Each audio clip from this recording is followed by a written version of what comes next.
Hello students, welcome to mission விடாமுயற்சி போட்டு தேர்வு மையம் சேலம். நம்ம அகாடமியில் ரெகுலர் கிளாஸஸ், ஆஃப்லைன் கிளாஸஸ் ரெண்டுமே கொடுத்துட்ருக்கோம். ஃபர்தர் டீட்டெயில்ஸ்க்கு இந்த நம்பரை காண்டாக்ட் பண்ணி கேளுங்க, அவங்க உங்களுக்கு வந்து கைட் பண்ணுவாங்க. டிஎன்பிசிக்காக நம்ம கிளாஸஸை நம்ம யூடியூப் சேனலில் ரெகுலராக அப்லோட் பண்ணிகிட்ருக்கோம். அதில் ஃபஸ்ட்டு டாப்பிக்காக நம்ம எதை பார்க்கலாம் அப்படின்னா ratio and proportion. TNPSC exam எழுதுகிற எல்லாருக்குமே தெரிஞ்சிருக்கும். இந்த டாப்பிக்கில் டெஃபினட்டாக நமக்கு ஒரு 2 கொஷினாவது கேட்டுட்டு தான் இருக்காங்க.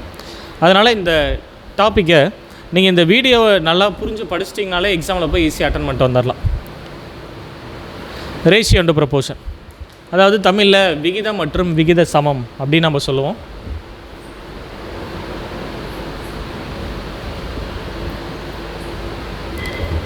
விகிதம் மற்றும் விகித சமம் அப்படின்னு நம்ம சொல்லுவோம்.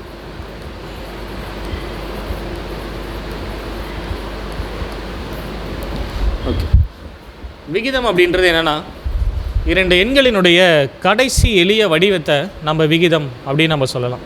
ஃபார் எக்ஸாம்பிள், ஒரு 40, 90 அப்படின்னு ஒரு 2 நம்பரை நான் எடுத்துக்கிறேன். இந்த நம்பரினுடைய லாஸ்ட் சிம்பிளிஃபைட் டேர்ம் அப்படின்னு நம்ம எதை சொல்லலாம்னா, இது டிவைட் பண்ணால் தான் உங்களுக்கு லாஸ்ட் சிம்பிளிஃபைட் டேர்ம் என்ன அப்படின்றது தெரிய ஆரம்பிக்கும். இப்போ இது எப்படி சார் சிம்பிளிஃபை பண்ணலாம்னா, டிவைட் பண்ணணும், அப்போ தான் உங்களால் சிம்பிளிஃபை பண்ண முடியும். இப்போ இங்கே இருக்கக்கூடிய 0வும் இங்கே இருக்கக்கூடிய 0வும் கேன்சல் ஆச்சுன்னா இது எப்படி எழுதலாம்? 4/9 அப்படின்னு எழுதலாங்களா? அப்போ இதுதான் விகிதம் அப்படின்னு நம்ம சொல்லுவோம். அப்போ விகிதத்தை குறிக்கக்கூடிய குறியீடு அப்படின்னு பார்த்திங்கன்னா இந்த சிம்பிள், இந்த 2 டாட் மாதிரி வச்சுருக்கல, அதுதான் எக்ஸாக்டாக விகிதத்தை குறிக்கக்கூடிய குறியீடு அப்படின்னு நம்ம சொல்லலாம். இந்த மாதிரி குறித்தாலும் அதை நம்ம என்ன பண்ணிக்கலாம்னா விகிதம் அப்படின்னு எடுத்துக்க முடியும். ஆனால் இதுக்கு மேலே ரெடியூஸே பண்ண முடியலை அப்படிங்கிற பட்சத்தில் இது நீங்கள் என்ன பண்ணிக்கலாம்னா விகிதமாக எடுத்துக்க முடியும். இப்போ 4/9ங்கிறது ஒரு கேள்வியை தான் நீங்கள் பார்க்கணும். அது அதுக்கு மேலே ரெடியூஸ் பண்ண முடியலைன்னா நீங்கள் அதை விகிதமாக எடுத்துக்கலாம். இப்போ இந்த இடத்துல 40/90னா அதை வந்து நீங்கள் விகிதம்னு எடுத்துக்க முடியாது. ஆனால் இந்த வேல்யூவை நீங்கள் விகிதம்னு எடுத்துக்க முடியும். சரியா? இவ்வளோ தான். இப்போது விகிதத்தை இந்த குறியீட்டில் தான் நம்ம குறிப்போம் அப்படின்னு நம்ம சொல்லியிருந்தோம். இப்போ இந்த விகிதத்தை நான் ஒரு நம்பராக மாற்ற என்ன பண்ணலான்னா, ஒரு வேரியபிளால் மல்டிபிள் பண்ணிப்போம். ஒரு பொதுவான காமன் மல்டிபிளால் 2 சைடுமே மல்டிபிள் பண்ணிக்கிறேன். a/b ஒரு நம்பராக மாற்றும் போது என்ன பண்ணியிருக்கேன் அப்படின்னு பாருங்கள், ax bx அப்படின்னு நான் சேஞ்ச் பண்ணிட்டேன். இந்த இடத்துல பாருங்கள் கமா தான் யூஸ் பண்ணியிருக்கோம். ஏன்னா கமா யூஸ் பண்ணுறேன் அப்படின்னால அது ஒரு நம்பராக தான் நீங்கள் பார்க்கணும். இந்த இதை மட்டும் தான் நீங்கள் ரேஷியோன்னு கன்சிடரே பண்ணணும். ரேஷியோ நீங்கள் அப்போ தான் எடுத்துக்க முடியும். சரியா? ஏன்னா கமாவெலாம் வச்சு சில டைம் எக்ஸாமில் கொஷின் கேட்பாங்க. அதனால் அது கமாவில் இருக்கா இல்லை ரேஷியோவில் இருக்கா அப்படின்றத தெளிவாக பார்த்துக்குங்க. ஓகே, இப்போ இந்த இடத்துல விகிதம்னு நம்ம சொல்கிறோம் a/bன்றது. இது நார்மலாக பார்த்தா ஒரு ஃப்ராக்ஷனில் இருக்குது, அதாவது நியூமரேட்டர் டினாமினேட்டர் அப்படின்னு நம்ம படிச்சிருப்போம். தமிழில் தொகுதி பகுதி அப்படின்னு படிச்சிருப்போம். ஆனால் ரேஷியோவில் இந்த மேலே இருக்கக்கூடிய டேர்முக்கு பேர் என்ன அப்படின்னு பார்த்தீங்கன்னா ஆன்டிசிடென்ட். ஸோ ரெண்டாவது என்ன பண்ணலாம் அப்படின்னு பார்த்தீங்கன்னா கான்சிக்வெண்ட் அப்படின்னு நம்ம சொல்லலாம். இந்த மாதிரி ஆன்டிசிடென்ட், கான்சிக்வெண்ட் அப்படின்னு சொல்லுவோம். இந்த 2 வார்த்தைகளை இங்கிலீஷில் தெரிஞ்சு வச்சுக்கோங்க. தமிழில் டைரெக்டாக விகிதம்னு தான் கொடுத்துட்ருக்காங்க. இது அப்படியே டிரான்ஸ்லேட்லாம் பண்ணி கொடுக்கறது கிடையாது. ஏன்னா லாஸ்ட்டாக ஒரு எக்ஸாம் நடந்துச்சு, எஸ்ஆர்பி எக்ஸாம், டிஆர்பி எக்ஸாம் நடந்தது. அதில் இந்த வார்த்தைகளை பயன்படுத்தி தான் கேள்வியை கேட்டிருந்தாங்க. The antecedent and consequent of a numbers 5 and 6 அப்படின்னு கொடுத்துட்டாங்க. அப்போ அந்த மாதிரி இடத்துல அது விகிதத்தை பற்றி பேசுகிறாங்க அப்படின்னு உங்களுக்கு புரியணும். நார்மலாக எக்ஸாமில் கேட்டாங்கன்னா the ratio of 2 numbers 5 and 6னால் நீங்கள் ரேஷியோன்னு எடுத்துக்கலாம். இந்த மாதிரி இடத்துல ஆன்டிசிடென்ட் கான்சிக்வெண்ட் அப்படின்னா அது ரேஷியோனுடைய நியூமரேட்டர் டினாமினேட்டரை மென்ஷன் பண்ணுறாங்க அப்படின்னு அர்த்தம். கிளியரா? ஓகே, இவ்வளோ தான் ரேஷியோ அப்படின்றது, நமக்கு வேறு எதுவுமே கிடையாது. இப்போ இந்த ரேஷியோவனுடைய கேரக்டர்ஸ் என்னென்ன அப்படின்னு பார்த்துடலாம். பண்புகளை பேஸ் பண்ணி சில டைம்லாம் கொஸ்டின் நம்ம கேட்கலாம். கேரக்டர்ஸ், பண்புகள் அப்படின்னு பார்த்திங்கன்னா ஃபஸ்ட்டு விகிதத்துக்கு அலகுகள் இல்லை, அலகுகளே கிடையாது. No unit conversion. ஆனால் விகிதத்துக்கு ஒரே அலகுகளை பெற்றிருக்கும் அப்படின்னு நம்ம சொல்லலாம்.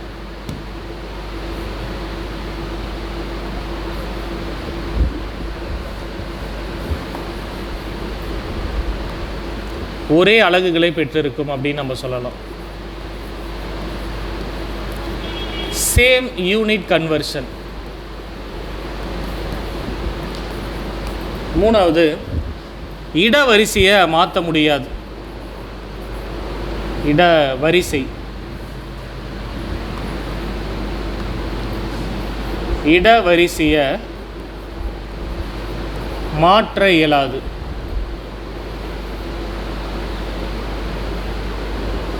Place value does not change, does not replace அப்படின்னாலும் ஓகே தான்.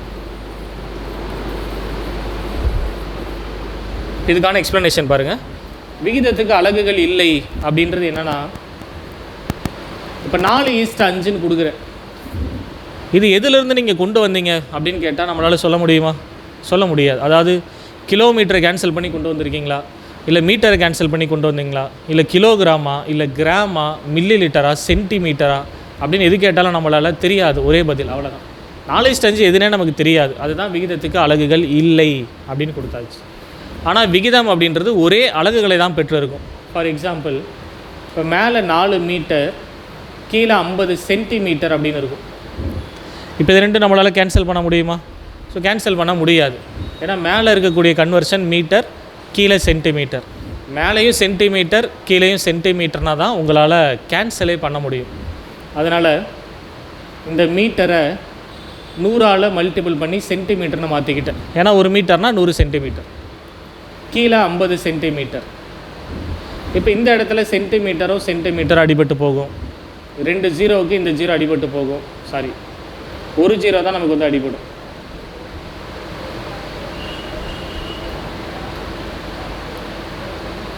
ஸோ 400 அப்படின்னு பார்க்கும்போது மேலே ஒரு ஜீரோ, கீழே ஒரு ஜீரோ அடிபட்டு போகும். அப்போ 40/5 அப்படின்னு எப்படி எழுதுறான்னா 8/1 அப்படின்னு எழுதிக்கலாம். 5ஐயும் 40 அடிச்சிங்க அப்படின்னா 8 டைம், கீழே ஒரு டைம் வந்துடும். அதே மாதிரி விகிதத்தை நீங்கள் ஒரே எண்ணில் டினோட் பண்ணக்கூடாது. 5 40 அடிச்சுட்டு விகிதம்னா 8 அப்படின்னு மாதிரி நம்ம போடக்கூடாது.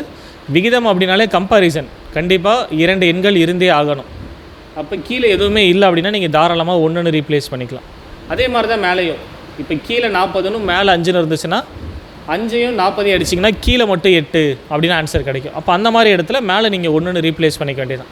2 நம்பருக்கான கம்பாரிசன் கட்டாயம் இருந்தே ஆகணும். அதுதான் விகிதம் அப்படின்னு நம்ம சொல்லுவோம். இந்த 2வது பாயிண்ட்டுக்கான எக்ஸாம்பிள் தான் இங்கே கொடுத்துருக்கோம். விகிதம் ஒரே அலகுகளை பெற்றிருக்கும்.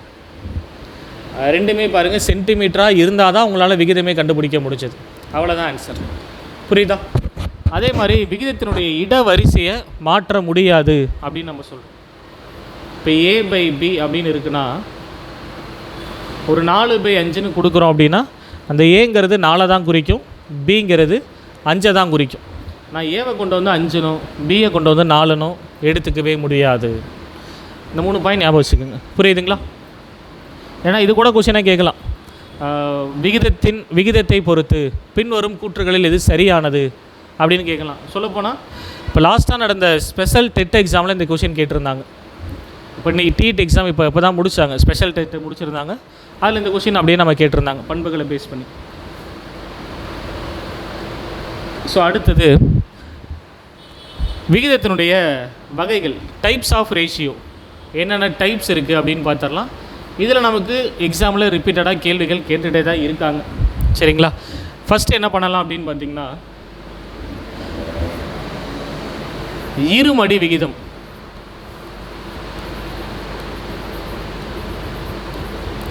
அதாவது டூப்ளிகேட் ரேஷியோ அப்படின்னு நம்ம சொல்லுவோம்.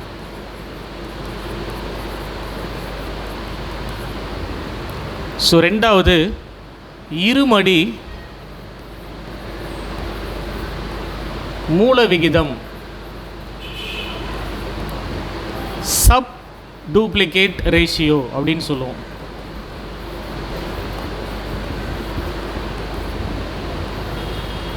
அடுத்து ட்ரிப்ளிகேட் ரேஷியோ, மும்மடி விகிதம் அப்படின்னு சொல்லலாம், இல்லைனா கனமடி விகிதம்னு சொல்லலாம். அடுத்தது சப் ட்ரிப்ளிகேட் ரேஷியோ, மும்மடி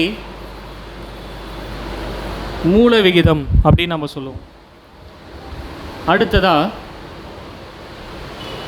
தலைகீழ் விகிதம், இன்வெர்ஸ் ரேஷியோ அப்படின்னு சொல்லலாம். அடுத்து காம்பவுண்ட் ரேஷியோ, அதாவது கூட்டு விகிதம் அப்படின்னு நம்ம சொல்கிறோம். கூட்டு விகிதம் அப்படின்னு நம்ம சொல்கிறது. ஓகே, இப்போ இதனுடைய எக்ஸ்ப்ளனேஷனை நம்ம பார்க்கலாம். சரிங்களா?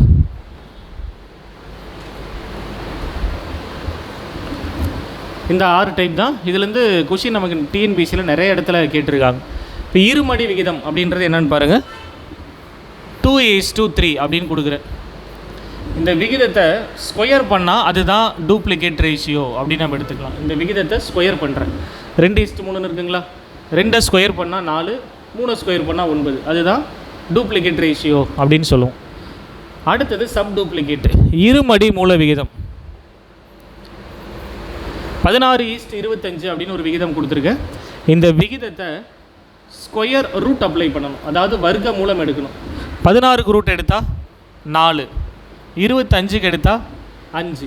அப்போ இதுதான் சப் டூப்ளிகேட் ரேஷியோ அப்படின்னு நம்ம சொல்லுவோம். அடுத்தது ட்ரிப்ளிகேட் அப்படின்றது பாருங்கள், அதே வேல்யூவை எழுதுகிறேன் ஜஸ்ட் எக்ஸாம்பிளுக்காக. 2:3 இதுக்கு க்யூப் அப்ளை பண்ணணும். 2க்கு க்யூப் அப்ளை பண்ணிங்கன்னா 8, 3க்கு க்யூப் அப்ளை பண்ணால் 27. அப்போ இதுதான் மும்மடி விகிதம் அப்படின்னு நம்ம சொல்லுவோம். 2க்கு க்யூப் அப்ளை பண்ணால் 8, 3க்கு அப்ளை பண்ணிங்கன்னா 27 அப்படின்னு நம்ம சொல்லலாம். அடுத்தது மும்மடி மூல விகிதம் அப்படின்னு சொல்கிறது. 125, 512 இந்த மாதிரி ஒரு ரேஷியோ கொடுத்துருக்கக்கூடிய ரேஷியோவுக்கு க்யூப் ரூட், அதாவது கன மூலம் எடுக்கணும். 125க்கு க்யூப் ரூட் எடுத்திங்கன்னா 5ன்னு கிடைக்கும். 512க்கு க்யூப் ரூட் எடுத்திங்கன்னா 8ன்னு கிடைக்கும். தட்ஸ் ஆல், அவ்வளோதான். அடுத்தது தலைகீழ் விகிதம், இன்வெர்ஸ் ரேஷியோ. A/B அப்படின்னு இருக்குது. அதை இந்த மாதிரி ரிவர்ஸில் எழுதிக்கிறீங்க அப்படின்னா அதுதான் தலைகீழ் விகிதம் அப்படின்னு நம்ம சொல்லுவோம். இப்போ A/B நம்ம எப்படி எழுதிக்கலாம்னா B/A அப்படின்னு நம்ம எழுத முடியும். அடுத்தது காம்பவுண்ட் ரேஷியோ, கூட்டு விகிதம். கூட்டு விகிதம்னா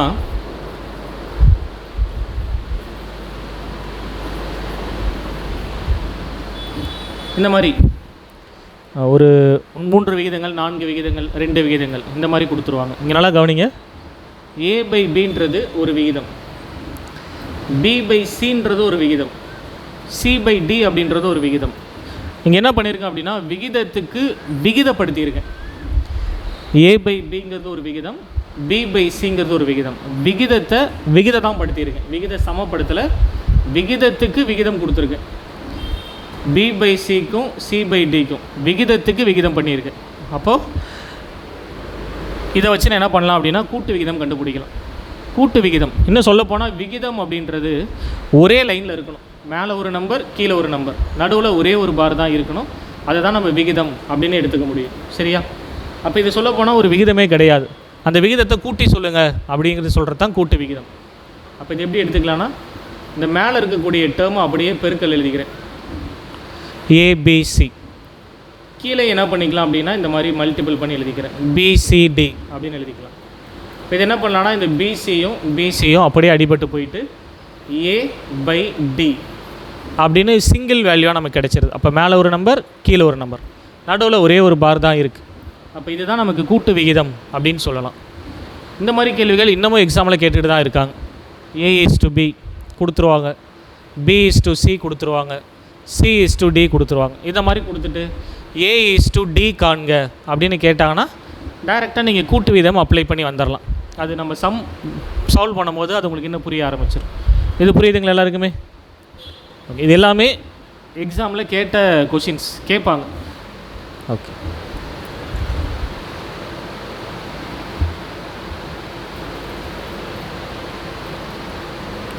அடுத்தது விகித சமம், ப்ரொபோர்ஷன்.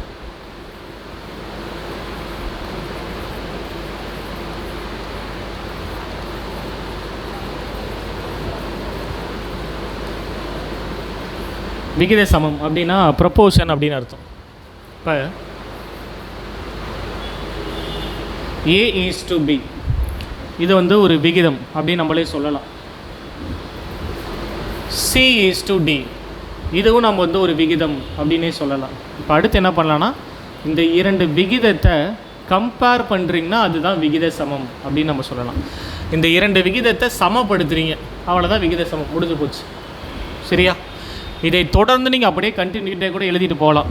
ஈக்குவல் டு E/F அப்படின்னு கொடுத்தாலும் நீங்கள் 4 மதிப்பாக தான் கொண்டு போக முடியும். ஒன்று இதை எடுத்துகிட்டு போகலாம், இல்லைனா அந்த சைடு ஈக்குவல் டு E/Fன்னு கொடுக்குறேன்னா CDEF, இதனால் தான் நீங்கள் கம்பேர் பண்ண முடியும்.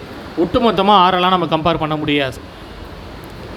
இப்போ இது எப்படி எழுதலாம்னா இந்த மாதிரி எழுதலாம், A/B C/D அப்படின்னு எழுதிக்கலாம். இப்போ இது என்ன பண்ணிக்கலாம்னா கிராஸ் மல்டிபிள் எழுதிக்கலாம், AD = BC. இது விகித சமத்தினுடைய பொது வடிவம் அப்படின்னு நம்ம சொல்லலாம். இதுதான் விகித சமத்தினுடைய பொது வடிவம் அப்படின்னு நம்ம சொல்லுவோம். அதாவது இந்த பண்பை நமக்கு பூர்த்தி பண்ணணும்.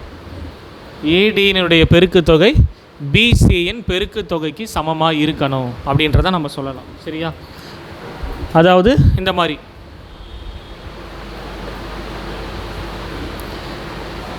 AD BC product of extremes equal to product of means அப்படின்னு நம்ம சொல்லலாம். கோடி உறுப்புகளின் பெருக்குத்தொகை ஈக்குவல் டு நடு உறுப்புகளின் பெருக்குத்தொகை அப்படின்னு நம்ம சொல்லலாம். சரியா? இவ்வளோ தான் விகித சமம். இப்போது இதனுடைய வகைகள் என்ன அப்படின்னு பார்த்தலாம். Types of proportion. So first proportion, second proportion, இல்லைனா மீன் ப்ரொபோர்ஷன் அப்படின்னு சொல்லலாம். சராசரி விகித சமன் அப்படின்னு சொல்லலாம். ஸோ அடுத்தது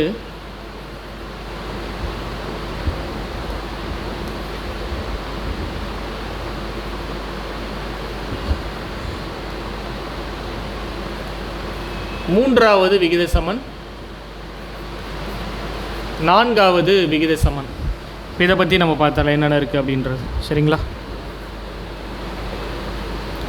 ஃபஸ்ட்டு ப்ரொபோர்ஷன் அப்படின்றது என்னென்னா, ஒரு 3 மதிப்புகளை நமக்கு கொடுத்துருவாங்க. இந்த மாதிரி ABC அப்படின்னு கொடுத்துட்டு ஃபைண்ட் த ஃபஸ்ட்டு ப்ரொபோர்ஷன் அப்படின்னு கேட்டுருவாங்க.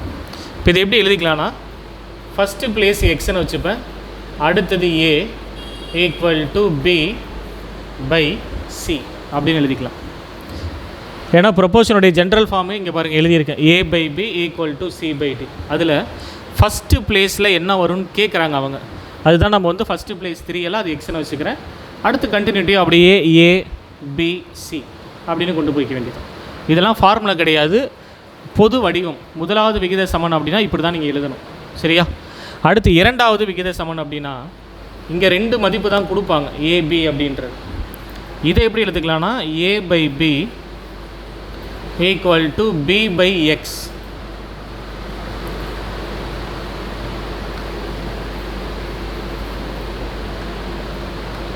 ஓகே, கவனிங்க. அதாவது எப்படி எடுத்துக்கலாம்னா A/X = X/B. இதுதான் இரண்டாவது விகித சமத்தினுடைய பொது வடிவம். இது உங்களுக்கு சராசரி விகித சமன் அப்படின்னு கேட்கலாம், இல்லைனா இடை விகித சமன் அப்படின்னு கேட்கலாம். இங்கிலீஷில் மீன் ப்ரொபோர்ஷன்னு கேட்கலாம், ஆவரேஜ் ப்ரொபோர்ஷன் அப்படின்னு கேட்கலாம். A/X = X/B அப்படின்னு நம்ம எடுத்துக்கலாம். செகண்ட் பிளேஸ்லேயும் தேர்டு பிளேஸ்லேயும் தெரியாத மதிப்பை எக்ஸை நான் வந்து டினோட் பண்ணிக்கிறேன், அவ்வளோதான். இப்போ அடுத்தபடியாக என்ன எழுதிக்கலாம்னா, ரெண்டையும் கிராஸ் மல்டிபிள் பண்ணிங்கன்னா X² = AB அப்படின்னு கிடைக்கும். இப்போ 2 சைடும் ஸ்கொயர் ரூட் அப்ளை பண்ணிங்கன்னா X = √AB அப்படின்னு நம்ம எழுதிப்போம், அவ்வளோதான். டைரெக்டாக இந்த கேள்விகள்லாம் நிறைய எக்ஸாம்பிள் கேட்டிருக்காங்க. அதாவது கொடுத்துருக்கக்கூடிய மதிப்புகளை எப்படி எடுத்துக்கலாம்னா X = √AB அப்படின்னு எடுத்துக்கலாம். இதுதான் நம்ம சராசரி விகித சமன் அப்படின்னு சொல்லுவோம். அடுத்து மூணாவது ப்ரொபோர்ஷன், தேர்டு ப்ரொபோர்ஷன். இந்த இடத்துலையே 2 மதிப்பு தான் கொடுத்துருப்பாங்க, AB அப்படின்னு 2 மதிப்பு தான் இருக்கும். இதை எப்படி எடுத்துக்கலாம்னா A/B = B/X அப்படின்னு நம்ம எடுத்துக்கலாம். செகண்ட் பிளேஸ்லேயும் தேர்டு பிளேஸ்லேயும் அந்த பிங்கிற மதிப்பு அப்படியே எழுதிக்க வேண்டியதான். இதெல்லாமே நம்ம சம்மா சொல்லி தருவோம். சரிங்களா? இதெல்லாமே ஜஸ்ட் ஒரு ஜென்ரல் ஃபார்மை மட்டும் தெரிஞ்சு வச்சுங்க, எந்தெந்த அமைப்பில் இருக்கும் அப்படின்றத பார்த்துக்கணும், அவ்வளோதான். ஃபோர்த்து ப்ரொபோர்ஷன் அப்படின்னா 3 மதிப்புகள் கொடுத்துருவாங்க. இதை எப்படி எடுத்துக்கலாம்னா A/B C by X. Last பிளேஸில் எக்ஸ்னு வந்துடும்.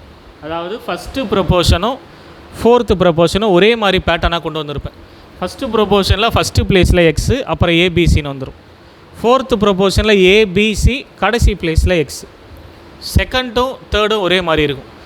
செகண்டு ப்ரொபோர்ஷனில் செகண்டு அண்டு தேர்டு பிளேஸில் எக்ஸ்ன்னு எழுதியிருப்பீங்க. இந்த பிளேஸில் தேர்டில் செகண்டும் தேர்டும் பி அப்படின்னே நான் வந்து எழுதியிருந்திருக்கேன்.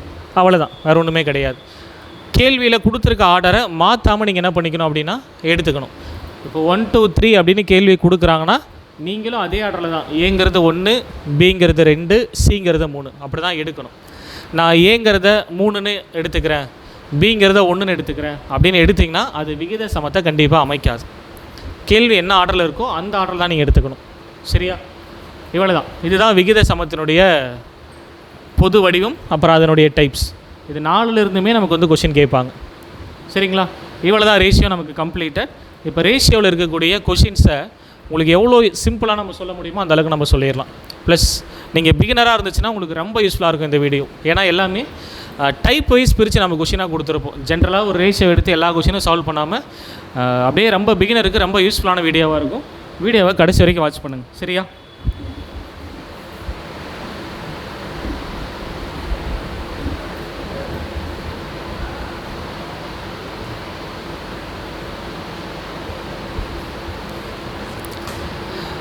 இந்த இதனுடைய பேசிக்ஸ் எல்லாமே புரிஞ்சிருக்கும் அப்படின்னு நினைக்கிறேன். இப்போது டைப் 1ல் எந்த மாதிரி கொஷின்லாம் இருக்குது அப்படின்றத நம்ம பார்த்துடலாம். ஓகே, ஃபஸ்ட்டு கொஷின் பாருங்கள்.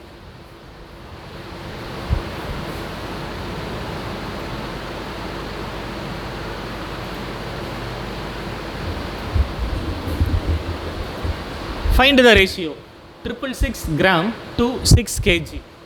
666 கிராமுக்கு 6 கிலோகிராம் என்பதன் விகிதம் என்ன அப்படின்னு கேட்குறாங்க.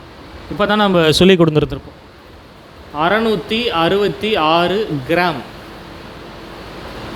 கீழே 6 கிலோகிராம் கேஜியில் கொடுத்துருக்காங்க. அப்போ மேலே கிராமில் இருக்குது, கீழே கிலோகிராமில் இருக்குது.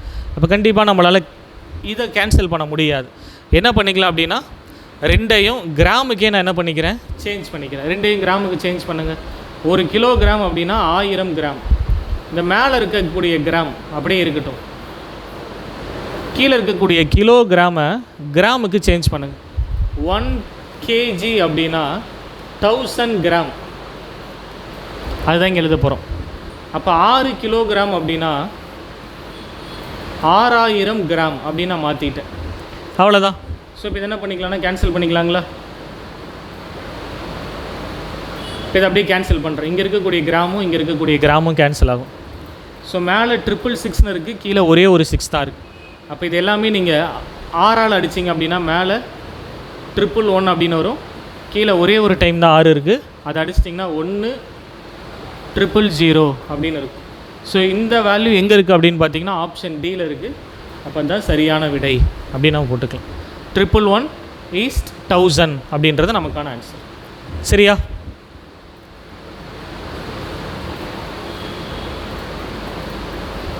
அடுத்த கொஷின். பிகினராக இருந்துச்சு அப்படின்னா நல்லா லிசன் பண்ணிக்கோங்க. ஆல்ரெடி எக்ஸாமுக்கு நான் ப்ரிப்பேர் நல்லா பண்ணிகிட்ருக்கேன் அப்படின்னா இது வந்து உங்களுக்கு ஒரு ப்ராக்டிஸ் செஷன் மாதிரி யூஸ் பண்ணுங்கள். நீங்களே சால்வ் பண்ண முடியுதா அப்படின்னு ப்ராக்டிஸ் பண்ணிக்கோங்க. இந்த கொஷின் பாருங்கள். Find the ratio of 3 kilometre to 300 metre. 3 கிலோமீட்டருக்கும் 300 மீட்டருக்கும் உள்ள விகிதம். அவ்வளோதான், ரொம்ப பேசிக் கான்செப்ட். இப்போ இது என்ன பண்ணிக்கலாம் அப்படின்னா 3 கிலோமீட்டருக்கும் 300 மீட்டருக்கும் உள்ள விகிதம். இது நம்மளால் கேன்சலே பண்ண முடியாது. ஏன்னா கன்வர்ஷன் மாறி இருக்குது. மேலே கிலோமீட்டர், கீழே மீட்டர். அப்போ இது ரெண்டையும் ஒரே கன்வர்ஷனுக்கு மாற்றணும். 1 கிலோமீட்டர் அப்படின்னா 1000 மீட்டர். அப்போ 3 கிலோமீட்டர்னால் 3000 மீட்டர் அப்படின்னு எழுதிக்கலாம். கீழே 300 மீட்டர் அப்படியே நமக்கு இருக்கும். இப்போ இதை அப்படியே நம்ம கேன்சல் பண்ணிக்கலாங்களா? இதை கேன்சல் பண்ண என்ன வரும்? மீட்டரும் மீட்டரும் அப்படியே கேன்சல் ஆகும். இங்கே இருக்கக்கூடிய ஒரு 2 0, இங்கே இருக்கக்கூடிய ஒரு 2 0. மேலே 30, கீழே 3. 3ஐயும் 30ஐயும் அடிச்சிங்க அப்படின்னா 10 முறை அடிபடும். கீழே எந்த நம்பருமே இல்லைன்னா வகுத்தல் 1 அப்படின்னு நான் போட சொல்லியிருக்கோம். இந்த ஆப்ஷன் எங்கே இருக்குது அப்படின்னு பார்த்தீங்கன்னா ஆப்ஷன் டியில் இருக்குது. அப்போ தான் சரியான விடை. ஆனால் பாருங்கள் 1:10 கொடுத்துருப்பாங்க. இந்த மாதிரி இடத்துல கொஞ்சம் கரெக்டாக நீங்கள் ஆன்சரை சூஸ் பண்ணணும். சரியா? ஓகே. அடுத்து இந்த மாதிரி பேசிக் கன்வர்ஷன்ஸ் எல்லாமே நீங்கள் பார்த்துக்கணும். ஓகேங்களா? செகண்ட் டைப்பில் எதை பார்க்கலாம்? ரொம்ப இம்பார்ட்டன்ட். ஓகே, இங்கே கவனிங்க. இந்த கொஷின் இதெல்லாம் ரிப்பீட்டடாக நமக்கு எல்லா எக்ஸாம்லேயுமே கேட்டுக்கிட்டு இருக்கக்கூடிய கொஷின்ஸ். A:B கொடுத்துருக்காங்க, B:C கொடுத்துருக்காங்க. இது வந்து நமக்கான கேள்வியாக இருக்குது. அப்போ இது எப்படி எடுத்துக்கலாம்னா, ஃபஸ்ட்டு பேசிக் நான் சொல்லி கொடுத்துட்றேன். அதுக்கப்புறம் டைரெக்டாக எப்படி போடுறது அப்படின்னு பார்த்துக்கலாம். ஆப்ஷன் வச்சு எப்படி சார் மூவ் பண்ணலாம் அப்படின்றத சொல்லித்தரேன். அதாவது நல்லா கவனிச்சுக்கோங்க. ஃபஸ்ட்டு இதில் பியை ஏ கூட கம்பேர் பண்ணும் பொழுது 3 பாகமாக இருக்குது.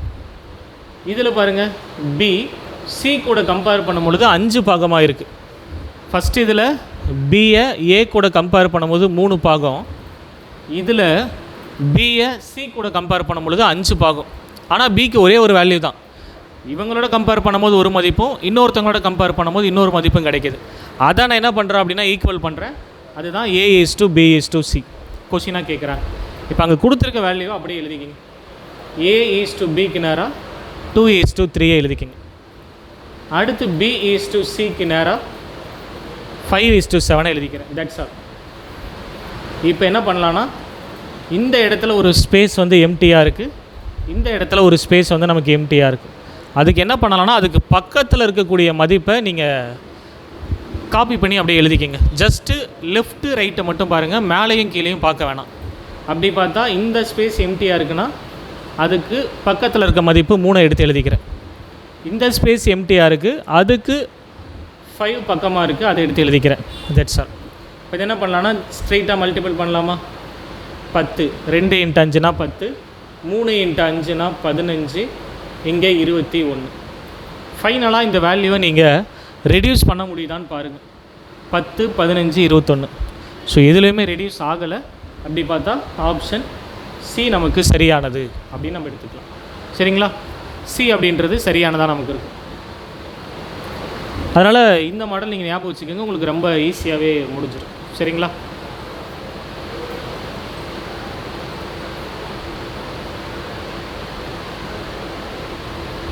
ஓகே, அடுத்த கொஸ்டின் பார்க்கலாம்.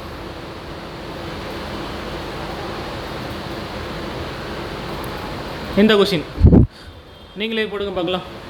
ஸோ அப்படியே ஆன்சர்ஸை நீங்கள் கமெண்டில் தெரியப்படுத்திக்கலாம்.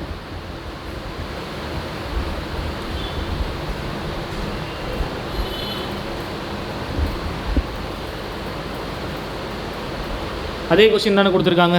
A:B கொடுத்துருக்காங்க, B:C கொடுத்துருக்காங்க. A:C என்ன அப்படின்னு கேட்குறாங்க. இங்கே கவனிங்க. இதே மாடலை நான் சால்வ் பண்ணலாம். A:B:C இதுக்கு முன்னாடி ஃபைன் பண்ணது அப்படியே ஃபைன் பண்ணுறோம்.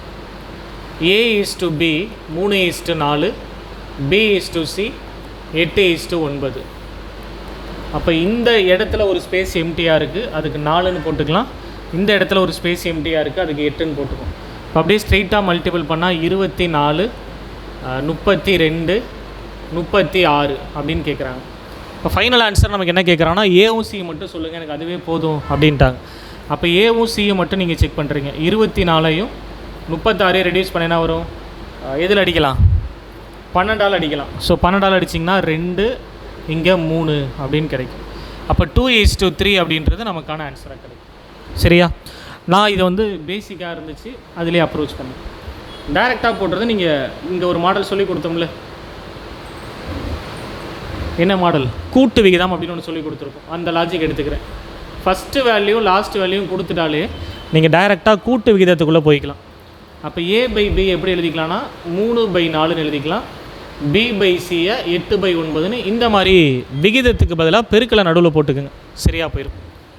ஏன்னா A:C போது A/B B/Cன்னு எழுதியிருப்போம். அதை தான் நான் அந்த விகிதத்தை எடுத்துகிட்டு பெருக்கலாக போட்டேன். That's all. இதுதான் A:C முடிஞ்சிருச்சு. இப்போ கேன்சல் பண்ணால் உங்களுக்கான ஆன்சர் கிடச்சி. அது கேன்சல் பண்ணுங்கள்.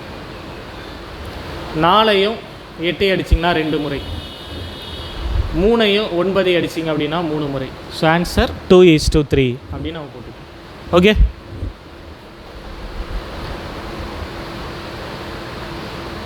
அதே மாதிரி பாருங்க, இதில் 4 வேல்யூ கொடுத்து கேட்குறாங்க.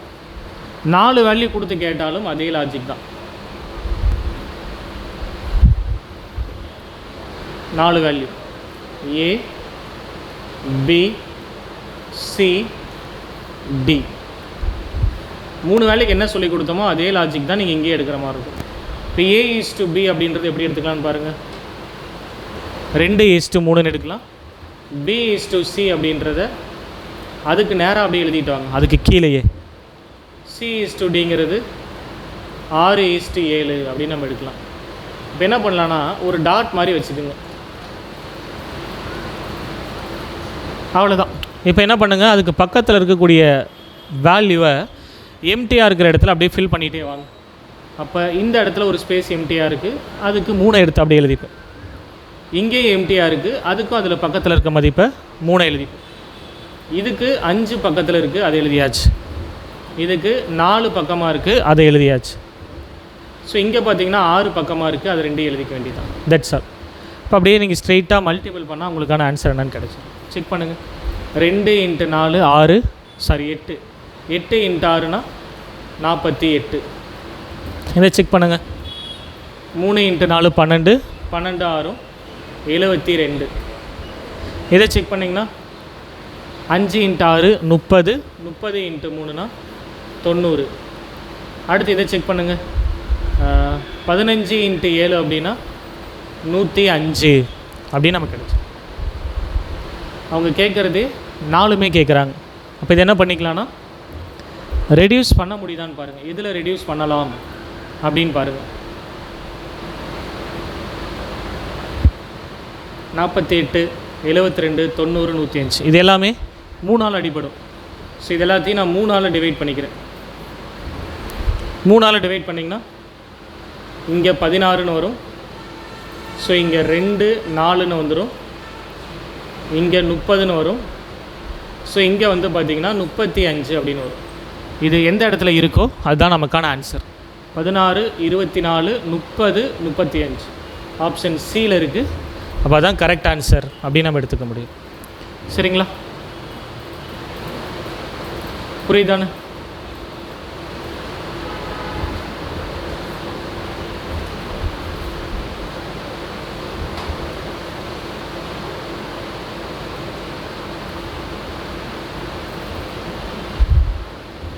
இந்த 6வது கொஷின் நீங்கள் ட்ரை பண்ணி பாருங்கள். சரிங்களா, இது உங்களுக்கான கொஷினாக நீங்கள் எடுத்துக்கங்க. இப்போ A:B கொடுத்துருக்காங்க, B:C கொடுத்துருக்காங்க, C:D கொடுத்துட்டு A:D, அதாவது கூட்டு விகிதம் அப்படிங்கிற லாஜிக்கில் கொடுத்துருக்காங்க. கூட்டு விகிதம்னா எல்லாத்தையும் பெருக்கல் எழுதி கேன்சல் பண்ணாலே உங்களுக்கான ஆன்சர் கிடைக்கும். இது உங்களுக்கான கொஷினாக நீங்கள் பாருங்கள். சரியா, இதுக்கான ஆன்சரை நீங்கள் கமெண்ட்டில் அப்படியே டைப் பண்ணிடுங்க. ஸோ அடுத்து 3வது டைப்பாக எதை பார்க்கலான்னா, இந்த மாதிரி கொஞ்சம் மிஸ்சலேனியஸில் வரக்கூடிய மாடல். இதெல்லாம் மாடலுக்கு ஒன்றாவது தெரிஞ்சு வச்சுக்கோங்க. இதெல்லாம் நமக்கு டைரெக்டாக அப்பப்போ கேட்டுட்ருப்பாங்க கொஷின்ஸ்.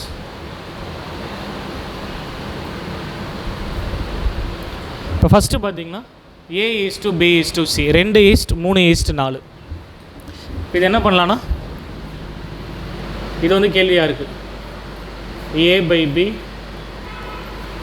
B/C, C/A.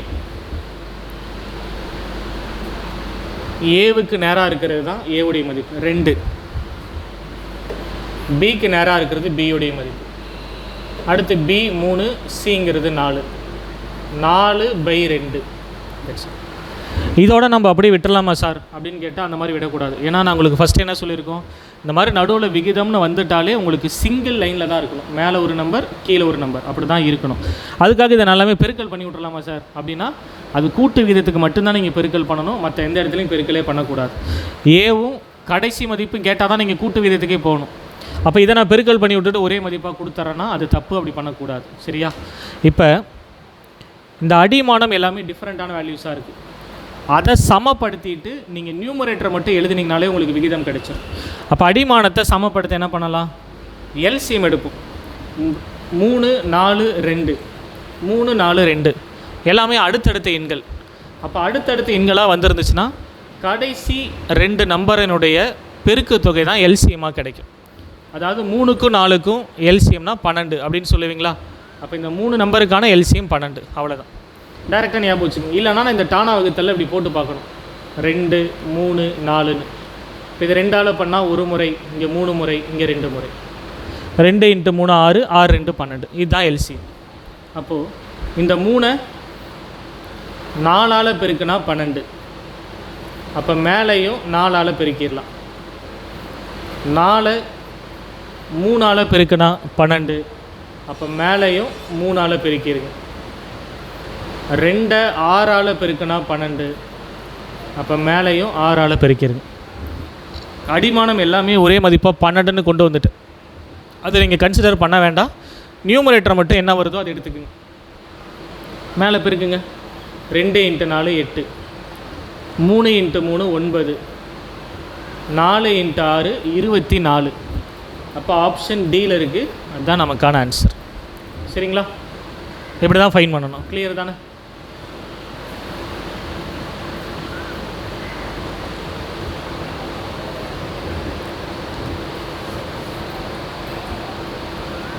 இங்கே பாருங்க, இந்த மாடல்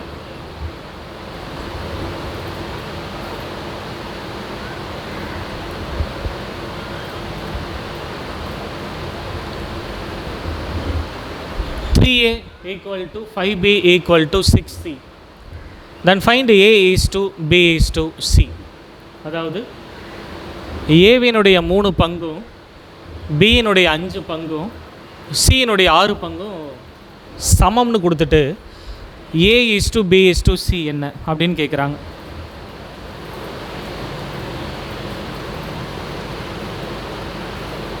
இது டைரெக்டாக நம்ம எப்படி போடலாம்னா, இங்கே கவனிங்க. இப்போ உங்களுக்கு ஏ வேணும் அப்படின்னா அதை மட்டும் அப்படியே மறைச்சிக்கிறேன், மீதி 2ஐயும் மல்டிபிள் பண்ணிக்கிறேன். 5 × 6 அப்படின்னா 30. இப்போ பி வேணும் அப்படின்னா அதை மறைச்சிக்கிட்டு மற்ற 2ஐயும் பெருக்கிறேன். 3 × 6னா 18. அடுத்து சி வேணும் அப்படின்னா அதை விட்டுட்டு மற்ற 2ஐயும் பெருக்கிறேன். 3 × 5னா 15. இந்த மாதிரி அவ்வளோதான். இதை முன்னாடியே சொல்லியிருப்போம், ரெடியூஸ் பண்ண முடிஞ்சால் பண்ணுங்க அப்படின்னு சொல்லியிருக்கோம். அப்போ இதை ரெடியூஸ் பண்ண முடியுமா? கண்டிப்பாக 3ஆல் பண்ணலாம். ஸோ அப்போ இதை 3ஆல் பண்ணாங்க என்ன கிடைக்கும்? 10 6 5. இதுதான் சரியான விடை. 10 is 6 is 5 அப்படின்றது A is to B is to C அப்படின்னு நம்ம எடுத்துக்கலாம். சரிங்களா?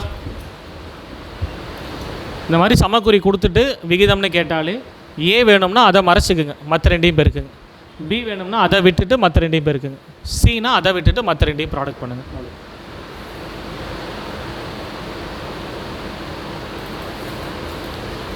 ஸோ அடுத்தது டைப் 4ல் பார்க்கலாம் என்ன மாதிரி கொஷின்ஸ்.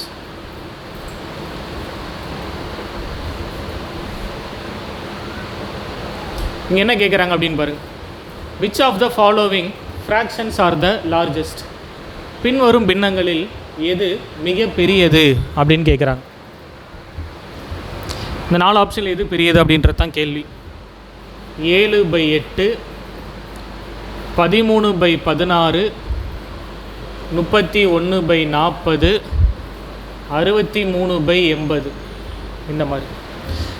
இப்போது இதை நீங்கள் 3 மெத்தடில் சால்வ் பண்ணலாம். எப்படின்னா, இப்போ 7/8 தசம எண்களாக மாற்றும் பொழுது நீங்கள் ஒரு ஆன்சரை கண்டுபிடிப்பீங்க. இப்போ 7/8னா 70ன்னு எடுத்துட்டிங்கன்னா 0.8 சம்திங் அப்படின்னு ஒரு வேல்யூ போடுவீங்க.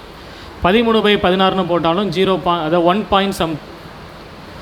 0.78 அப்படின்ற மாதிரி ஒரு வேல்யூ கிடச்சிருக்கு. அப்போ இந்த மாதிரி நீங்கள் ஆன்சரை கண்டுபிடிப்பீங்க. இது ஒரு மெத்தட், ஆனால் அது ரொம்ப டைம் எடுக்கும், அதை ஸ்கிப் பண்ணிடுங்க. ரெண்டாவது மெத்தட் என்ன பண்ணலான்னா, அடிமானத்தை சமப்படுத்திட்டிங்கன்னா நியூமரேட்டரை வச்சு எது பெருசு சின்னது அப்படின்னு நான் சொல்லிடுவேன். இப்போ இது எல்லாமே 80 இருந்துச்சுன்னா மேலே எது பெருசாக இருக்கோ அதுதான் பெரிய மதிப்பு அப்படின்னு நீங்கள் சொல்லிடலாம். அப்போ ரெண்டாவது எல்சிஎம் எடுத்து ஒன்று போடலாம். மூணாவது கம்பேரிசன். ஃபஸ்ட்டு இந்த கேள்வியை ஒரு மாடலில் சால்வ் பண்ணுறேன், இன்னொரு கேள்வி இன்னொரு மாடலில் சால்வ் பண்ணுறேன். அதனால் கொஷினுடைய நம்பரை வச்சு நீங்கள் எந்த மாடல் போகலாம் அப்படின்றத டிசைட் பண்ணிக்கங்க. இப்போ இந்த நம்பரை வச்சு நான் எதை டிசைட் பண்ணுறேன்னா, எல்சிஎம் எடுக்கிறது எனக்கு ரொம்ப ஈஸி அப்படின்னு தோணுது. ஏன்னா 8, 16, 40, 80 எல்லாமே 8னுடைய மடங்குகளில் கொடுத்துருக்காங்க. அப்போ 8னுடைய மடங்குகள் அப்படின் போது பார்த்திங்கன்னா 80 தான் எல்சிஎம்மாக இருக்கும். சரிங்களா? ஏன்னா அதுதான் பெரிய நம்பர். மீதி இருக்க எல்லா நம்பர்லேயுமே முழுசாக டிவைட் ஆகுது. 80 பார்த்தா 8ஆல் டிவைட் ஆகுது, 16லேயும் ஆகுது, 40லேயும் ஆகுது, 80லேயும் ஆகுது. அப்போ 80 தான் எல்சிஎம்.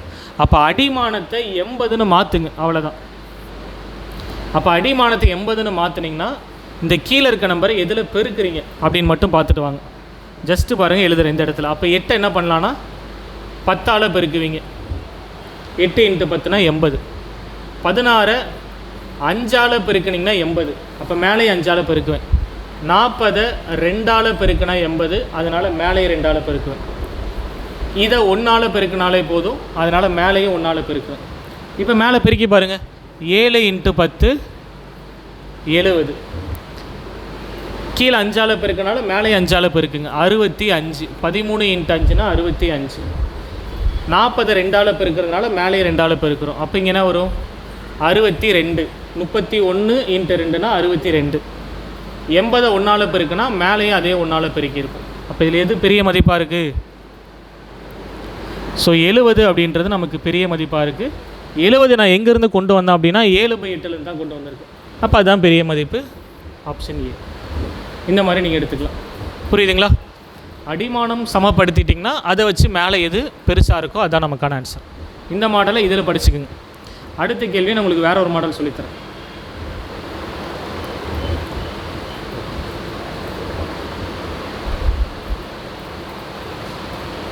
இந்த கேள்வி பாருங்கள். இதை வேறு மெத்தடில் உங்களுக்கு பார்க்கலாம். 2/3, 3/5, 4/7, 5/8. நான் இப்போ இதை பார்ப்பேன், இதில் எல்சிஎம் எடுக்கலாமா அப்படின்னு யோசிப்பேன். 3, 5, 7, 8 எல்லாமே பகாயின்களாக கொடுத்து வச்சுருக்கானுங்க. அப்படிங்கும் போது அது பெருக்கத்தொகை எங்கேயோ போகும். அதை கண்டுபிடிச்சி இதை இந்த நம்பரால் பெருக்கினா மேலே அதே நம்பரால் பெருக்கணும் அப்படின்னா அதெல்லாம் பெரிய ரொம்ப டைம் வேஸ்ட் ஆகும். இந்த மெத்தடை எப்படி சால்வ் பண்ணலாம் அப்படின்னு பாருங்கள். இது என்ன பண்ணலான்னா, ஃபஸ்ட்டு இந்த 2 நம்பரில் எது பெருசு அப்படின்னு கண்டுபிடிச்சிடும். இந்த 2 நம்பரில் எது பெருசு அப்படின்னு கண்டுபிடிச்சிருவேன். அதுக்கு அடுத்தபடியாக இந்த 2ல் எது பெருசு அப்படின்னு நான் கண்டுபிடிச்சிருவேன். ரொம்ப சிம்பிளான மெத்தடாக இருக்கும். இங்கே கவனிங்க, ஜஸ்ட்டு சொல்கிறத மட்டும் கவனிச்சுக்குங்க. பெருசு சின்னதுன்னு மட்டும்தான் பார்க்க போகிறேன், வேறு எதுவுமே பார்க்க மாட்டேன். இப்போ இது என்ன பண்ணலாம், ஃபஸ்ட்டு இந்த 2 நம்பரில் குறுக்கு பெருக்கல்ல பார்க்குறேன். இந்த 5ஐயும் 2ஐயும் பெருக்கிறேன். என்ன வருது? 5ஐயும் 2ஐயும் பெருக்குனா 10 அப்படின்னு வருது. மேலே மட்டும் பாருங்கள், வேறு எதுவுமே தேவையில்லை. 3ஐயும் 3ஐயும் பெருக்குனா 9. அப்போ இதில் எது பெருசு? 10 தானே பெருசு. அப்போ இந்த நம்பர் தான் பெருசு. அடுத்து இந்த 2 நம்பரில் எதுன்னு பார்ப்பேன். 4ஐயும் 8ஐயும் பெருக்கினீங்கன்னா 32 குறுக்கு பெருக்கல். 7ஐயும் 5ஐயும் பெருக்கினீங்கன்னா 35. எது பெருசு? 35 தான் பெருசு. அப்போ இது தான் பெருசு. இப்போ இது 2ல் எது பெருசுன்னு பார்ப்பேன். 2/3 இல்லை 5/8 பெருசா அப்படின்னு பார்ப்பேன். இங்கேயும் அதே பெருக்கல் எடுத்துக்கு. 8ஐயும் 2ஐயும் பெருக்குனா 16, 3ஐயும் 5ஐயும் பெருக்குனா 15. எது பெருசு? 16 தான் பெருசு. இதுதான் பெருசு. இப்போ ஆன்சர் 2/3. இந்த மாதிரி நான் எடுத்து போட்டு போயிடுவேன். அதாவது உங்களுக்கு நடத்துறதுக்காக ஸ்டெப்ஸ் நான் கொடுத்துருக்கேன். மற்றபடி நம்ம ஸ்டெப்பே பார்க்க மாட்டேன். ஜஸ்ட்டு ஞாபகம் மட்டும் வச்சுப்பேன் எது பெருசு சின்னது அப்படின்னு. 5ஐயும் 2ஐயும் பெருக்கிற 10, 3ஐயும் 3ஐயும் பெருக்கிற 9. அப்போ இதுதான் பெருசு, ஞாபகம் வச்சுக்கோங்க. அடுத்து இதை கம்பேர் பண்ணுறேன். 8 4 32, 7 5 35. அப்போ இதுதான் பெருசு. அடுத்து 8ஐயும் 2ஐயும் பெருக்கினா 16, 3ஐயும் 5ஐயும் பெருக்கினா 15. அப்போ 16 தான் பெருசு, அதுதான் பெரிய நம்பர். ஒரு 4-5 செகண்டில் நீங்கள் ஆன்சரை கண்டுபிடிச்சிட்டு போயிடலாம். சரிங்களா சார்? இது 2 ஆன்சர் செக் பண்ணலன்னா அது நமக்கு தேவையே இல்லை. ஏன்னா அது 2 நமக்கு சிறிய மதிப்பாக தான் போகும். அதாவது 3rd பிளேஸ் இல்லைனா 4th பிளேஸுக்கு போயிடும். நமக்கு எது பெருசுன்னு கேட்டாங்க, அதனால தான் அதில் எது பெருசோ இதில் எது பெருசோ அதை 2ஐயும் கம்பேர் பண்ணியிருக்கேன். சரியா?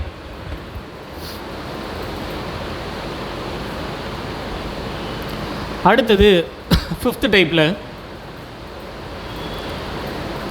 விகித சமம் அப்படிங்கிறத ஃபைன் பண்ணலாம்.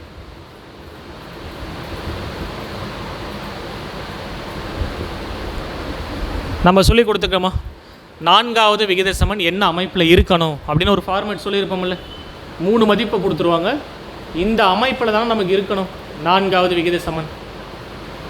a/b = c/x. இந்த அமைப்பில் இருக்கணும். அதுதான் 4வது விகித சமன். அப்போ கொடுத்துருக்க ஆர்டர் அப்படியே மாற்றிக்காமல் எழுதுங்க. 5/8 = 15/x இந்த மாதிரி. ஸோ இப்போ இந்த சமக்குறி இருக்குன்னா மேலேயும் அப்படியே கேன்சல் பண்ணலாம், கீழேயும் அப்படியே கேன்சல் பண்ணலாம். அப்போ இந்த இடத்துல 5ஐயும் 15 அடிச்சிங்கன்னா 3 முறை வரும். இதுக்கு மேலே அடிக்கிறதுக்கு நம்பர் இல்லை. அப்போ அப்படியே குறுக்கு பெருக்கல்ல கொண்டு வந்துருக்கு. இந்த எக்ஸ் வந்து இந்த சைடு வந்துடும். 8ஐயும் 3ஐயும் பெருக்குனா 24 அப்படின்னு நம்ம எடுத்துக்கலாம். So answer 24 correct. இப்போ உங்களுக்கு தெளிவாக புரிஞ்சிருக்கும். அந்த விகித சமத்தினுடைய பொது வடிவம் கன்ஃபியூஷனாக இருந்தாலும் இந்த சம்மில் பார்க்கும்போது ஈஸியாக புரியும். சரிங்களா? அந்த அமைப்பை அப்படியே எழுதிக்கிங்க. பொது அமைப்பை எழுதி அதில் அந்த நம்பரை ரீப்ளேஸ் பண்ணுங்கள். நம்பரை மாற்றவே கூடாது. ஃபஸ்ட்டு இருக்கிறது தான் ஏ, 2வது தான் பி, 3வது தான் சி. அடுத்த கொஷின் இங்கே பாருங்கள். சராசரி விகித சமன் கேட்குறாங்க. Find the average ratio. Average ரேஷியோனா 2வது விகித சமன் அப்படி நம்ம படித்தோம்ல. 2வது விகித சமன்னு சொல்லலாம், சராசரி விகித சமன் அப்படின்னு சொல்லலாம். இது என்ன பண்ணிக்கலாம்னா டைரெக்டாக நீங்கள் ஃபார்முலாக்குள்ளே வந்துருக்கு. என்ன ஃபார்முலா கொடுத்தோம்? x = √AB. இதுதான் ஃபார்முலாவை கொடுத்துருக்கோம். ஏங்கிறது அங்கே கொடுத்துருக்குது 0.08 0.18. That's all. இதை உங்களால் பெருக்க முடிஞ்சால் பெருக்குங்க. இல்லை அப்படின்னா எனக்கு பெருக்கிறது கஷ்டமாக இருக்குது, இது எனக்கு ரூட் எடுக்கிறது கஷ்டமாக இருக்குது அப்படின்னா இந்த மாதிரி எடுத்துக்கோங்க, ஈஸியாக போயிடும். 0.08 எப்படி எழுதலாம்னா 8/100ன்னு எழுதுவீங்க. இதை எப்படி எடுத்துக்கலாம்னா 18/100 அப்படின்னு எழுதிக்கலாம். கொஞ்சம் எனக்கு பாயிண்ட்லாம் வச்சு எடுக்கிறது டவுட்டாக இருக்குது, ரொம்ப டைம் எடுக்கும், பயமாக இருக்குது எனக்கு அப்படின்லாம் நீங்கள் யோசிச்சிங்கன்னா இந்த மெத்தட் யூஸ் பண்ணிக்கிங்க, ஈஸியாக இருக்கும். தசம எண்களை பின்னமாக மாற்றிக்கிறேன். 0.08 8/100ன்னு எழுதலாம். ஓகே. 0.18 18/100ன்னு எழுதலாம். That's all. இப்போ நார்மலாக நீங்கள் பெருக்கினாலே உங்களுக்கு ஆன்சர் கிடச்சிடும். 8 × 18 அப்படின்னு என்ன வரும்னு பாருங்கள், 144 அப்படின்னு வந்துடும். ஏன்னா மேலேயும் அப்படியே பெருக்கிடுவேன். That's all. இப்போ கீழே என்ன வரும் அப்படின்னு பார்த்தீங்கன்னா 100 × 100 அப்படின்னு வந்துடும். That's all. ஈஸியாக என்ன பண்ணிடலாம்னா சால்வ் பண்ணிட்டு போயிடலாம். இப்போ 144க்கு ரூட் எடுத்திங்கன்னா உங்களுக்கு என்ன கிடைக்கும்? 12 அப்படின்னு கிடைக்கும். இந்த ஒரு 100க்கு ரூட் எடுத்தால் 10ன்னு வரும், இன்னொரு 100க்கு ரூட் எடுத்தால் 10ன்னு வரும். அப்போ ஒரே ஒரு 100 மட்டும் நமக்கு வெளியே வந்துருக்கு. உள்ளே 4 0 இருக்குன்னா வெளியே வரும்போது 2 0 தான் வரும் ரூட்டில் இருந்து. அப்போ ரூட் எடுத்து முடிச்சதுக்கப்புறம் ஆன்சர் உங்களுக்கு 12/100ன்னு கிடைக்கிது. 12/100 எப்படி எழுதலாம்? 0.12 அப்படின்னு எழுதிடலாம். ஏன்னா 2 ஸ்தானத்துலேயும் நீங்கள் என்ன பண்ணணும்? வேல்யூவை எழுத ஆரம்பிப்பீங்க.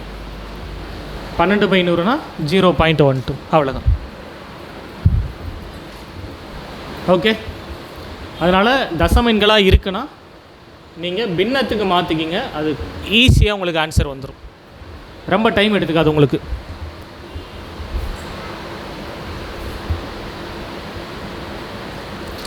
இந்த கேள்வி பாருங்கள்.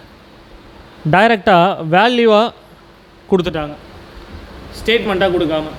அப்போ இந்த இடத்துல நமக்கு எதை ஃபைன் பண்ண சொல்கிறாங்கன்னா ஃபஸ்ட்டு ப்ரொபோர்ஷன். ஏன்னா அதுதானே எக்ஸ்ன்னு கண்டுபிடிக்க சொல்கிறாங்க. அப்போ ஃபஸ்ட்டு ப்ரொபோர்ஷனுக்கான அமைப்பு இப்படி இருக்கும். x/a = b/c அப்படின்னு நமக்கு இருக்கும். அப்போ x/24 3/8 அப்படின்னு நம்ம எழுதுவோம். இப்போ இது கிராஸில் போட்டால் என்ன கிடைக்கும்? 8ஐயும் 24 அடிச்சிங்க அப்படின்னா 3 முறை வரும்.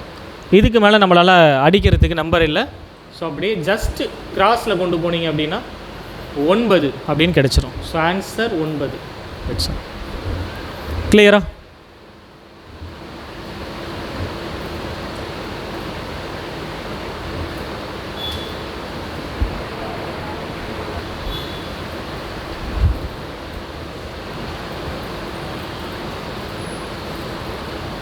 அடுத்த கொஸ்டின் பாருங்கள். இதில் தேர்டு ப்ரொபோர்ஷன் பார்க்குறோம்.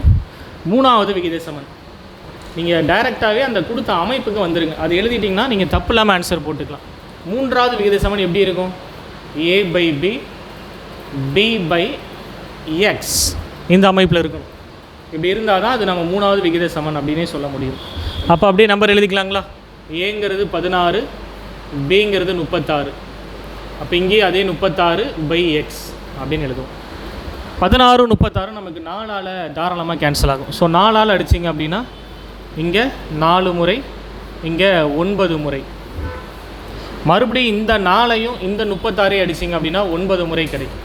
இதுக்கு மேலே கேன்சல் பண்ண நம்பர்ஸ் இல்லை, டைரெக்டாக கிராஸ் மல்டிபிளுக்கு வந்துடுங்க. That's all. அப்போ கிராஸ் மல்டிபிள் எடுத்தால் என்ன கிடைக்கும்? ஸோ எக்ஸ் ஈக்குவல் டு 81 அப்படின்னு நமக்கு கிடைச்சிருது. ஸோ இப்போ ஆப்ஷன் டி வந்து சரியான விடை அப்படின்னு எடுத்துக்கலாம்.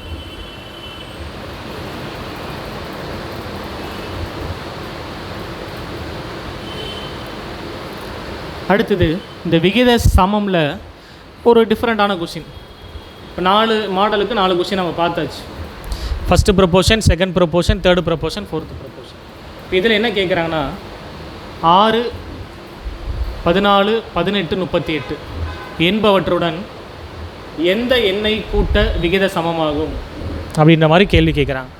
ஆக்சுவலாக இந்த நம்பர் நீங்கள் பார்த்தீங்கன்னா இது ஒரு விகித சமத்தை அமைச்சிருக்காது. விகித சமம் அப்படின்னா ஏடி ஈக்குவல் டு பிசி அந்த லாஜிக்கில் இருக்கணும். ஆனால் இது செக் பண்ணி பார்க்குற அந்த லாஜிக்கே நமக்கு வரலை. 6ஐயும் 8ஐயும் இருக்கணும்னா 8 48, 4ஐயும் 8ஐயும் இருக்குன்னா லாஸ்ட் டிஜிட் 2ன்னு முடியுது. அப்போ ஏடி ஈக்குவல் டு பிசியில் சாட்டிஸ்ஃபை ஆகலை. அப்போ என்ன பண்ண சொல்லியிருக்காங்கன்னா ஒவ்வொரு நம்பர் கூட எந்த நம்பரை ப்ளஸ் பண்ணால் உங்களுக்கு அது ஒரு விகித சமமாகும் அப்படின்றது கேள்வி. இந்த கேள்வி நீங்கள் ஆப்ஷன்லேருந்தே போனால் ரொம்ப சிம்பிளாக முடிச்சிடும். இந்த ஆப்ஷன் மெத்தட் என்ன சொல்லலாம்னா இந்த எல்லா நம்பர் கூட என்ன பண்ணிக்கிறேன்னா ஃபஸ்ட்டு 1 கூட்டிக்கிறேன், ஏன்னா 1 தான் கூட்டி பார்க்குறேன். அப்போ இங்கே என்ன வரும் அப்படின்னா 7, 15, 19, 39. அடுத்து ரெண்டையும் கூட்டி எழுதிக்கிறேன் செக் பண்ணுறதுக்காக. இங்கே 8, 14 கூட 2 கூட்டினீங்கன்னா 16, அடுத்து 20, இங்கே 40 அப்படின்னு கிடைக்கும். மூணாவது ஆப்ஷன் 3 எழுதிக்கிறேன். 6 கூட 3 கூட்டினீங்கன்னா 9, 17, 21, 41. 4 கூட்டுறீங்க அப்படின்னா 10, 18, 22, 42. That's all. இப்போ இதை நான் செக் பண்ணி பார்ப்பேன். ஆனால் எக்ஸாம்பிள் இது எல்லாமே இப்படிலாம் போட்டு காட்டிகிட்டு இருக்க மாட்டோம். ஒவ்வொன்றா செக் பண்ணி நீங்கள் மூவ் பண்ணிக்கோங்க, அவ்வளோதான். இப்போ ஃபஸ்ட்டு ஆப்ஷனை செக் பண்ணி பார்க்குறேன். ஏடி ஈக்குவல் டு பிசி இதுதான் அதனுடைய பொது அமைப்பு. அது கரெக்டாக வருதான்னு பார்க்குறேன். இது ரெண்டையும் பெருக்கிறேன், இது ரெண்டையும் பெருக்கிறேன். 7ஐயும் 9ஐயும் பெருக்கும் போது லாஸ்ட் டிஜிட் 3ன்னு முடியும். 7 9 63. இதை பெருக்குங்க. 5 × 9னா 45ன்னு முடியுது. இந்த சைடு 3ன்னு முடியுது, அங்கே 5ன்னு முடியுது. அப்போ அது தப்பு, வராதுல்ல. அப்போ அடுத்து இதை பார்க்குறேன். 8 × 4 32, லாஸ்ட்டாக 0வில் தான் முடியுது. 16 × 2 32, லாஸ்ட்டாக 0லேயே முடிஞ்சிருச்சு. அப்போ இது ஒரு விகித சமத்தை அமைக்குதா? அப்போ அதுதான் நமக்கான ஆன்சர் அப்படின்னு நம்ம எடுத்துகிட்டு போகிறோம். அப்போ 2 தான் நீங்கள் கூட்டணும். 2 கூட்டினீங்கன்னா அது ஒரு விகித சமமாகவே நமக்கு மாறிடும். இதை செக் பண்ணி பார்க்குறேன். இதுவுமே பாருங்கள் தப்பாக தான் இருக்கும். 9ஐயும் 41ஐயும் கூட்டுறேன். 9 × 1னா லாஸ்ட் டிஜிட் 9ன்னு வரும். 7 × 1ன்னு வரும்போது லாஸ்ட் டிஜிட் 7ன்னு வரும். அப்போ இங்கே 9 7ன்னு சமப்படுத்த முடியல. இதை செக் பண்ணுறேன். 10ஐயும் 42ஐயும் இருக்குன்னா லாஸ்ட் டிஜிட் 0. 8ஐயும் 2ஐயும் இருக்குன்னா லாஸ்ட் டிஜிட் 6. அப்போ இதுவுமே சமம் இல்லை. இந்த மாதிரி நீங்கள் எடுத்துகிட்டு போய்க்கலாம். சரிங்களா? ஓகே.